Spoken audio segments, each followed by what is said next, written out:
Bonjour à tous, je suis tombé sur un bouquin fort intéressant, Rites secrets de Noémie Quid. Enfin, je suis tombé dessus dans ma bibliothèque puisque je l'avais depuis longtemps. Le chapitre 7, très intéressant, l'auto-envoûtement. L'auto-envoûtement est un envoûtement exercé par soi-même et sur soi-même. Il consiste en un conditionnement de l'état mental et fait appel, comme l'hétéro-envoûtement, à l'imagination contrôlée et à la volonté persistante au service d'un puissant désir. L'auto-envoûtement permet d'accéder à une autre dimension dans laquelle tout devient possible. L'accroissement des pouvoirs personnels dont il a été question dans la première partie de cet ouvrage est de la plus haute importance pour parvenir à ce résultat, en ce qui concerne notamment la méditation et la concentration. La méditation afin de savoir ce que vous voulez exactement voir se produire dans votre vie, car ce que vous désirez doit être clairement défini.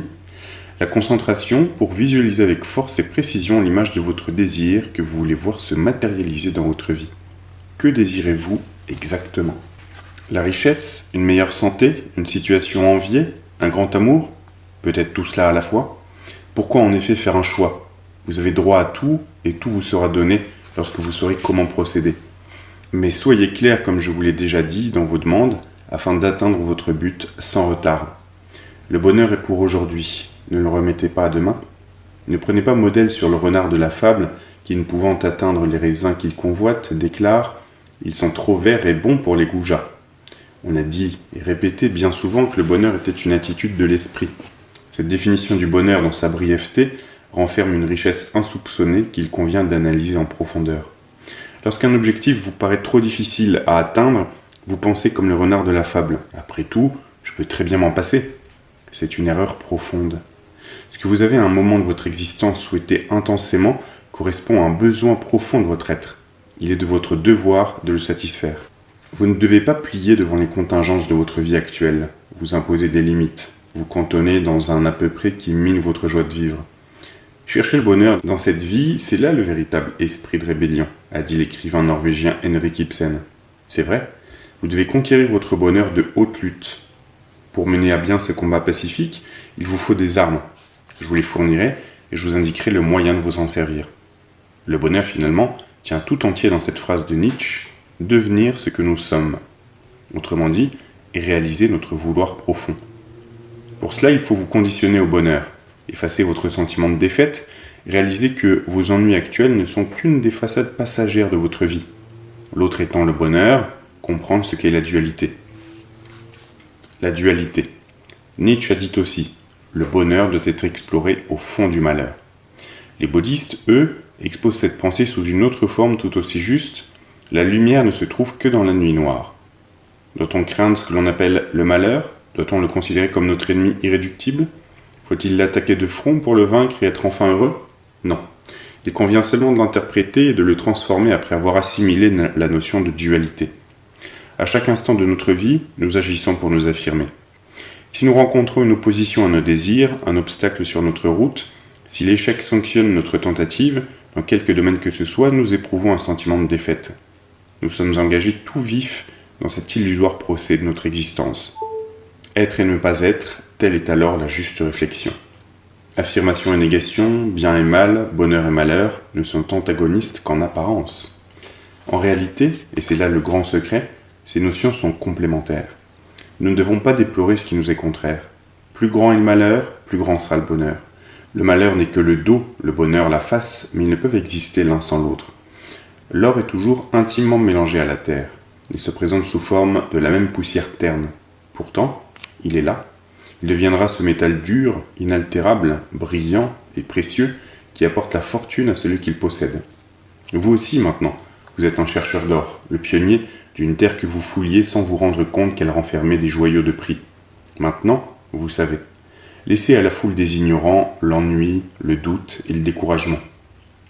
La transmutabilité. La transmutabilité consiste à changer un élément chimique en un autre.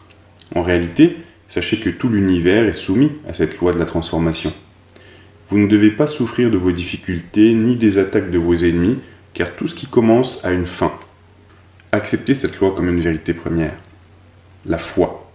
Pour extraire les pépites d'or qui gisent cachées dans la grisaille de la vie, il vous faut une technique qui vous sera révélée au fur et à mesure de votre lecture sur l'auto-envoûtement. Sans la foi, vous n'accomplirez pas de miracle. Il n'est pas question ici de foi religieuse, mais de ce que vous croyez et acceptez comme vrai. Cette foi doit devenir votre allié. Vous devez en faire votre ami intime. Elle vous mènera à des sommets que vous croyez impossibles à atteindre. Vous désirez obtenir les meilleures choses que la vie est à même de procurer. Vous ne les avez pas obtenues jusqu'à présent parce que vous croyez qu'elles étaient destinées à d'autres que vous-même, que vous étiez exclu de cette manne, de cette nourriture miraculeuse destinée à apaiser votre faim légitime de bonheur. Vous êtes sur terre pour vivre heureux, vous réalisez pleinement. Soyez bon et patient envers vous-même. Réconciliez-vous avec vos désirs, revendiquez le meilleur. Soyez ambitieux. Vous n'êtes pas différent de ceux que la vie a comblés. Ne les enviez pas. Réjouissez-vous de leur sort. Ce qui leur échoit sera votre lot à vous aussi. Il vous suffit de croire. Tous vos désirs, même ceux qui vous paraissent les plus insensés, seront réalisés. Il suffit que vous le vouliez, que vous y croyiez. Gardez bien le secret sur vos souhaits et vos ambitions personnelles. Ne les confiez à quiconque. Pour devenir une réalité, ils doivent mûrir dans le secret de votre âme. Croyez, osez, taisez-vous. Comment vous servir de la foi? Rappelez-vous Aladdin et sa lampe merveilleuse déjà évoquée. La lampe oubliée dans votre cave, c'est votre foi endormie au fond de vous-même. La poussière qui l'enveloppe et la ternit, c'est celle de vos doutes et de vos craintes. Rendez à la lampe sa splendeur, réveillez votre foi, et, comme Aladdin, accueillez le bon génie, engendré par vos forces subconscientes, et qui n'attend qu'un appel de vous pour réaliser des miracles dans votre vie. Le processus à employer est très simple. Il n'y a pratiquement rien à faire, seulement à défaire. À vous défaire de vos doutes et de vos craintes. Laissez le bon génie exaucer vos vœux. N'entravez pas son action en dressant devant lui des barrières, en semant sous ses pas des obstacles de toutes sortes. Il vous servira alors au-delà de vos espoirs.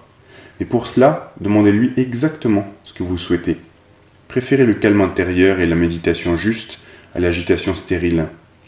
Aujourd'hui, dites-vous que vous devenez le maître de votre existence, que vous prenez votre destinée en charge. Elle ne peut être en de meilleures mains que les vôtres, car vous seul savez ce qui vous convient exactement. Pour cela, vous devez vous rendre disponible, maintenant, à l'instant même.